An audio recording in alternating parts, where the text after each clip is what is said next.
ახლა კი ვსტუმრობ მეთევზეთა უბანს. დავაპირებ დავაგემონო ზღვის პროდუქტები Fish Market-ში, ერთ-ერთ ყველაზე პოპულარულ ადგილობრივ რესტორანში. აქ ყველაფერი ახალი და ნატურალურია. თევზი პირდაპირ ოკეანიდან მოდის, ხოლო კერძები უგემრიელესია. მართლა?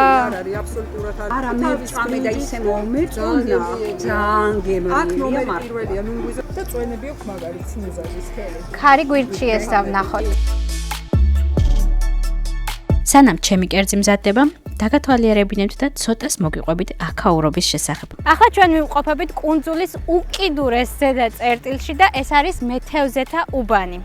ძალიან საინტერესოა და სიტყვებით ვერ გადმოვცემ იმ სილამაზეს, რაც აქ ხდება, მრავალი საუკუნით უკან მოგზაურობ. აი, ასეთი მრავალფეროვანია ზანზიბარი. Fish you get from here is a fresh fish. That's why the fishermen going to fishing, and then they coming back 6 in the morning. Normally they catch marlin, tuna, kingfish, dorado, and the other fish. But also we have a 2 time for fishing. We have in the morning for the young boys, and then in the evening for the huge people. And then in the night we have a light. The people they going with the light with the huge boat. Wow. Yeah.